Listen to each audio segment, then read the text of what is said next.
Gold, trusted gold buyers. మీరు తాకట్టు పెట్టిన బంగారాన్ని విడిపించి ఈ రోజు ఉన్న మార్కెట్ ధరకు. అంటే బిఫోర్ షూట్ అంటే ఈ సినిమా స్టార్ట్ అవ్వక ముందుకు బాహుబలి 1 ఎన్ని వండర్స్ క్రియేట్ చేస్తారని ఎవరు ఎక్స్పెక్ట్ చేయరు. డెఫినెట్గా మంచి సినిమా చేస్తున్నాం, ఏదో ఒక తెలుగు సినిమాకి కొత్తగా ఉండేటట్టు తెలుగు సినిమా స్థాయిని పెంచే సినిమా అని ముందే ఎక్స్పెక్ట్ చేసి ఉంటుంది సినిమా. మీకు ఈ ఫస్ట్ షాట్ గుర్తుందా సార్? మీరు మీ కెమెరాలో షూట్ చేసిన ఫస్ట్ షాట్ యాజ్ ఎ సినిమాటోగ్రాఫర్గా? Baahubali first shot most difficult question, అసలు గుర్తులేదు యాక్చువల్లీ. అంటే ఆల్మోస్ట్ 15 years అవుతుంది, because 5 years in the making it was. So actually I don't remember అండి. బట్ యాక్చువల్లీ మీరు అడిగింది కరెక్ట్, అసలు గుర్తు చేసుకోవాలి యాక్చువల్లీ ఒకసారి ఎలా ఏంటి అని, because definitely it's a land mark thing. So but as of now I don't remember that much. ఆ సినిమాలో మోస్ట్ ఛాలెంజింగ్గా అనిపించిన బ్లాగ్స్ కానీ మీకు అప్రిషియేషన్ వచ్చిన బ్లాగ్స్? ఆ సినిమానే మొత్తం ఛాలెంజింగ్ అండి, ఎందుకంటే everything we are trying to do something different. So ఏ సినిమా చిన్న క్లోజ్ అయినా కూడా ఆ క్లోజ్ ఎలా ఏంటి, దాంట్లో పర్పస్ ఏంటి, బాగా తీస్తున్నామా, ఎక్స్ప్రెషన్స్ కనిపిస్తున్నాయా, వాళ్ళ మేకప్ కరెక్ట్ ఉందా, లేకుంటే జ్యువెలరీ కరెక్ట్ కనిపిస్తుందా, అలాంటివన్నీ. So every shot in Baahubali was challenge అండి. ఇట్ ఈస్ అంటే ఇది ఈజీగా తీసాము, ఇది ఛాలెంజింగ్గా చాలా కష్టపడ్డామని లేదండి. ఏ షాట్ అయినా కూడా, ఎందుకంటే 10 సార్లు ఆలోచించుకొని ఈ షాట్ ఎంత ఇదే బెస్ట్ పాసిబుల్ యాంగిలా, ఇంకా వేరే యాంగిల్ షూట్ చేయొచ్చు. ఎందుకంటే ఏ షాట్ అయినా కూడా 10-20 రకరకాల ఇన్ఫినైట్ పాసిబిలిటీస్ ఉంటాయండి ఈ షాట్కి. కానీ ఈ షాట్ ఇలాగే ఎందుకు షూట్ చేయాలి సో అన్నది దట్ వాజ్ ఆల్వేస్ పాయింట్ అండి. సో అందువల్ల so every shot in Baahubali was extremely challenging అండి. సో దెర్ ఈస్ అంటే సో ఒక్క షాట్ ఒక సీన్ అనే చెప్పలేమండి. ఇఫ్ మీరు ఏ సీక్వెన్స్ తీసుకున్నా, వాటర్ ఫాల్ తీసుకున్న వాళ్ళు కట్టప్ప బాహుబలి చంపడం తీసుకున్నా కూడా, వార్ సీక్వెన్స్ తీసుకున్నా కూడా, సో వాళ్ళ ఏంటిది మాహిష్మతి ప్యాలెస్లో సీక్వెన్స్ తీసుకున్నా కూడా, so everything had their own challenges అండి దాంట్లో.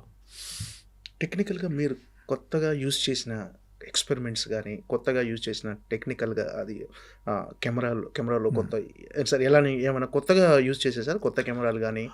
ఆ సినిమాకి నేను అప్పటి వరకు ఏంటంటే ఈగా వరకు డిజిటల్ నెగిటివ్లో షూట్ చేశాను, నెగిటివ్ ఫిల్మ్లో షూట్ చేశాను. So for the first time Baahubali was the first film నేను డిజిటల్లో షూట్ చేశాను అండి. అంటే అంతకుముందు డిజిటల్ కెమెరాస్ ఉన్నాయండి, బట్ నాకు టెస్ట్ చేసినప్పుడు అంత క్వాలిటీ బాగా అనిపించలేదండి. సో వన్స్ ఈ ఆరీ కంపెనీ వాళ్ళు అలెక్సా అన్న కెమెరాను లాంచ్ చేశారు అప్పుడు. సో అది చూసిన తర్వాత I felt almost quality is as good, అంటే నెగిటివ్ దగ్గరలో ఉంది. సో దీంతో షూట్ చేస్తే మనకు చాలా కన్వీనియన్స్ అంతా ఉంటుంది అని చెప్పి, అంటే బేసికలీ నాకేంటంటే నెగిటివ్లో షూట్ చేసిన తర్వాత ఇంత విఎఫ్ఎక్స్ ఉన్నప్పుడు మళ్ళీ స్కాన్ చేస్తామండి. స్కాన్ చేసి డిజిటైజ్ చేసి మళ్ళీ డిజిటైజ్ చేసి మళ్ళీ దాన్ని రీప్రింట్ నెగిటివ్ మీద చేస్తాం. ఆ ప్రాసెస్లో ఏంటంటే క్వాలిటీ లాస్ చాలా ఉంటుందండి. సో డిజిటల్లో షూట్ చేస్తే that quality loss will not be that ఒక నమ్మకంతో ఈ వెంట హెడ్ విత్ దట్ అండి. So that was a major thing. ఎందుకంటే అప్పటికి ఈవెన్ రాజమౌళి గారు కానివ్వండి, శోభు గారు ప్రొడ్యూసర్ కానివ్వండి, ఇంత పెద్ద సినిమా తీస్తున్నాం, ఇప్పుడు డిజిటల్లో తీయాలా, మనం నెగిటివ్లో తీస్తేనే సరిపోద్ది కదా అన్నప్పుడు, but I convince them that okay మనకు ఈ సినిమా డిజిటల్లో తీస్తే ఎన్ని అడ్వాంటేజెస్ ఉంటాయి ఎన్ని అని కన్విన్స్ చేసి వాళ్ళు ఒప్పుకున్నారండి. So that was the major decision. Baahubali first part కానీ సెకండ్ పార్ట్ కానీ 5 years జర్నీ సార్, దాదాపు 5 years journey.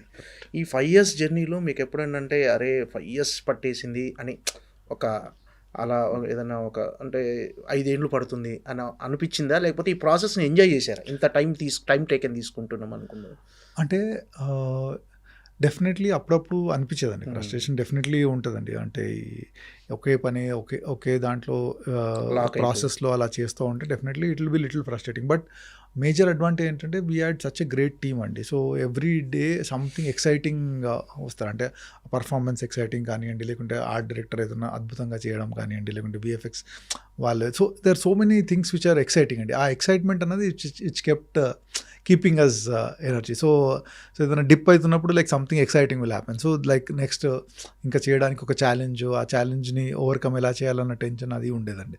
So in that way it was a very learning experience అండి. ఇట్ వాజ్ అంటే ఒక పిహెచ్డి చేసినట్టు, ఒక మాస్టర్స్ చేసినట్టు ఒక ఫీలింగ్ ఉండేది. That was a very big learning experience, because every one ఆ సినిమాలో చేసిన every technician was trying to give 100% and more than that. And cinema అన్నది ఒక వెరీ కొలాబరేటివ్ ఆర్ట్ అండి. సో అన్నీ మనం నేర్చుకుంటూ ఉండాలి వేరే ఆర్ట్ ఫామ్ గురించి కూడా. సో ఆ ప్రాసెస్లో అంత గ్రేట్ టెక్నీషియన్స్తో పాటు వర్క్ చేస్తుంటే we tend to learn so many things అండి. So that was a big learning experience అండి.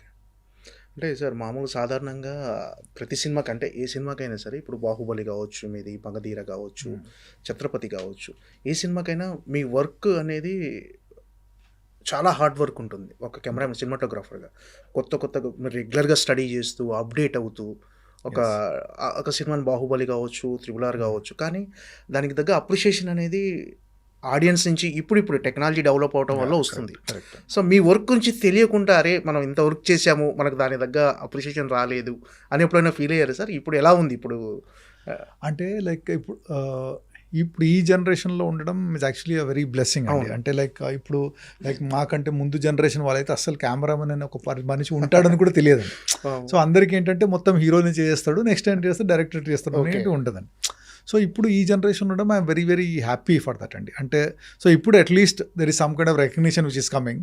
సో అంటే ఎవ్రీ ప్రొఫెషన్కి ఒక ఎక్స్పెక్టేషన్స్ ఉంటాయండి. సో అంటే ఇప్పుడు ఏ సినిమా చేసినా కూడా first and foremost the major దాని క్రెడిట్ అంతా hero the cost on screen కనిపించే వాళ్ళకి తీసుకుంటారండి. So next comes director. So ఆ తర్వాత నెక్స్ట్ వేరే టెక్నీషియన్లు ఎలా చేశారు దాన్ని బట్టి ఉంటుంది.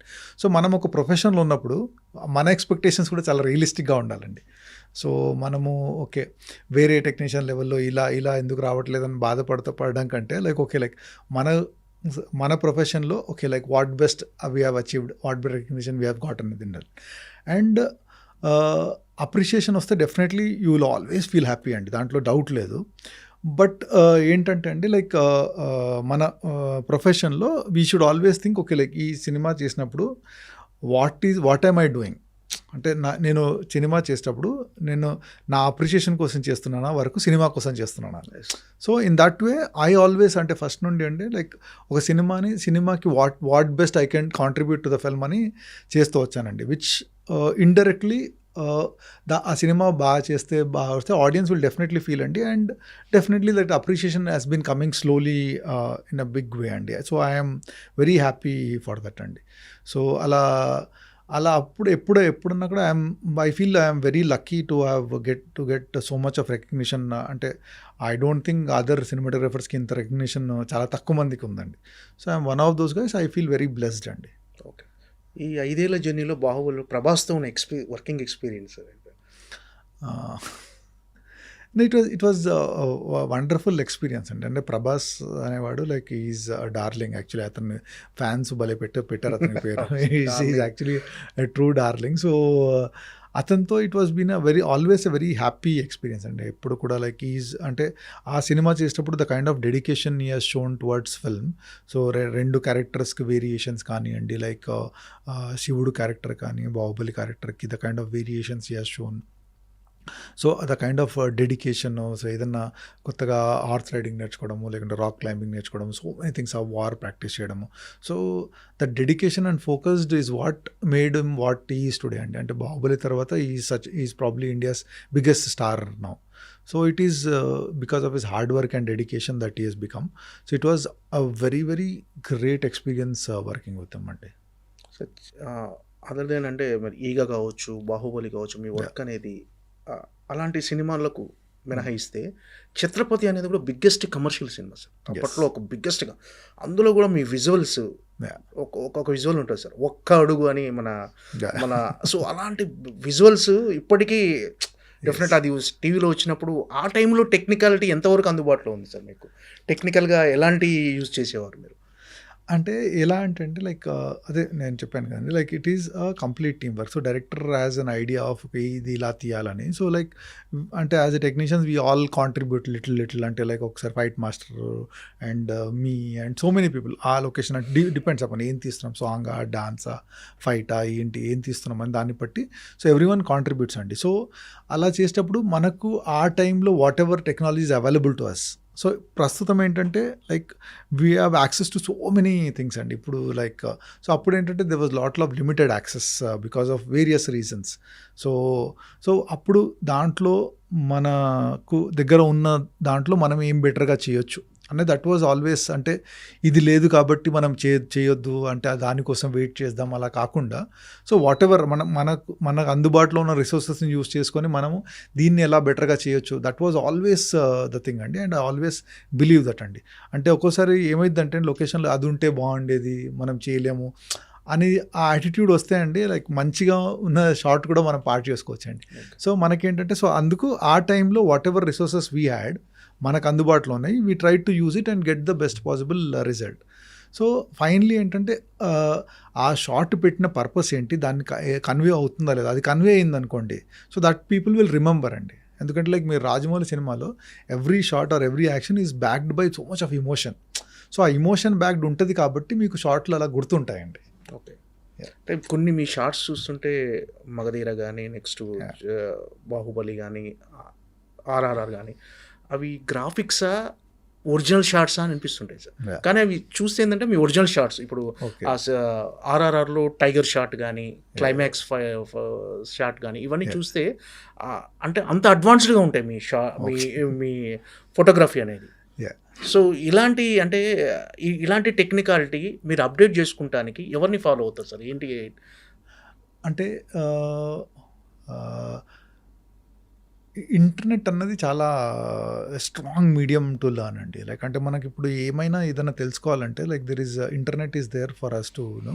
And at the same time like whenever నాకు